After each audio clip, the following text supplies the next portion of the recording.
Good morning, children. I am coming here with yet another chapter, The Silk Road, whose author is Nick Middleton. So, I'll first start with telling you something about the author. So, Nick Middleton is an award winning geographer, writer, TV presenter, environmental scientist, and university lecturer. Nick is the author of seven travel books, including the bestseller Going to Extremes, which accompanied a television series he wrote and presented for Channel 4 and the National Geographic Channel on the environments and the people who live in them. So, the Silk Road is a detailed account of the author's visit to Mount Kailash. He visited the place to do the Kora. The Kora is a parikrama around the holy mountain with other pilgrims.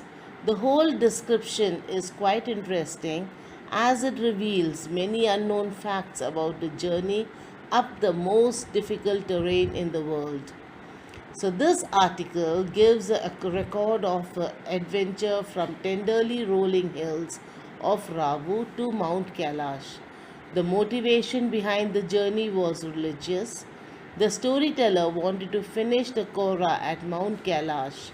Lamo gave him a long sleeved sheepskin coat to keep him warmer.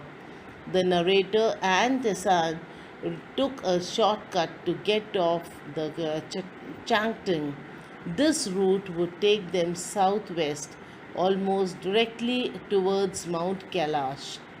It involved crossing fairly high mountain passes. Satan said that there would be no issue if there was no snow. This alternate route took them crosswise over tremendous fields, having parched fields. They saw few gazelles and great herd of wild asses. They noticed clouds of dust rising in the sky. As the hills arrived again, they passed shepherds tending their flocks. These men or women were well wrapped. They would pause and look at the vehicle. Sometimes they would wave as the vehicle passed by them. When the car was close to the sheep, the animals would try to avoid the speeding vehicles by dodging to one side track that the narrator and Satan passed, the dark tents of nomads in lonely places. A huge black dog, a Tibetan Mastiff, would stand to guard outside. These dogs raised their enormous heads erect and viewed the narrator's vehicle. As the vehicle came nearer, they would begin yapping and kept running towards their vehicle. The dogs were totally fearless of the vehicle. Satan had to apply the brakes and turn aside. The dogs would quit barking simply in the wake of pursuing them off the property. Then they entered a valley. The snow topped mountains were visible on the horizon. The river in the valley was wide and for the most part obstructed with ice. The track held near the river bank and wound with the curved banks. Gradually they gained height and the valley sides closed in. They were climbing up the hill. The turns became sharper and the ride bumpier. Satan drove in third gear. The narrator felt the pressure building up in his ears. He held his nose, snorted, and cleaned them. They struggled round another tight bend. Satan stopped. He opened his door and jumped. Daniel too left the vehicle. There was snow on the track. It stretched for about 15 minutes. Then it became smaller and the dirt trail reappeared. There was no way around the snow patch as there was snow on either side.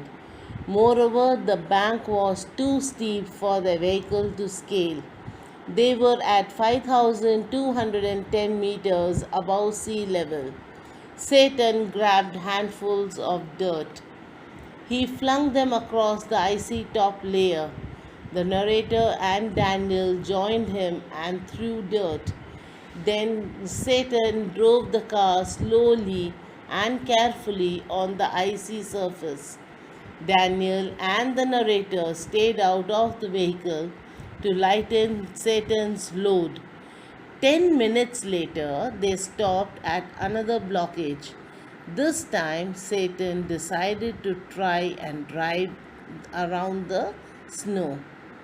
The slope was steep and full of big rocks. Somehow, Satan got past over the difficult route.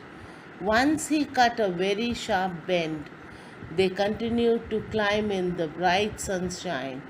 They crept past 5,400 meters. The narrator's head began to beat horribly. He took gulps from a water bottle. Finally, they reached the top of the pass at 5,515 meters. There was a large crane of rocks. It was decorated with white silk scarves and raised prayer flags. They took a turn round the crane in a clockwise direction. The lower atmospheric pressure was allowing the fuel to expand. It could be dangerous, so Satan advised them not to smoke as they moved down the other side of the pass, and the narrator's headaches also cleared. It was at 2 o'clock they stopped for lunch. They ate hot noodles inside a long canvas tent. The plateau was pockmarked with salt flats and brackish lakes. By late afternoon, they had reached the small town of Hor. They were back on the main east highway. It followed the old trade route from Lhasa to Kashmir. Daniel found a ride in a truck to return to Lhasa. Satan got the punctured tires repaired. The narrator found Hor a grim, miserable place with no vegetation. They had tea in Hor's only cafe. They left Hor after half an hour. They drove past rocks and rubbish westward towards Mount Kailash. So, this is the way the story goes, and hope you all enjoyed it. Now, I've got 3 questions here for you. You can read it and write it in your notebook.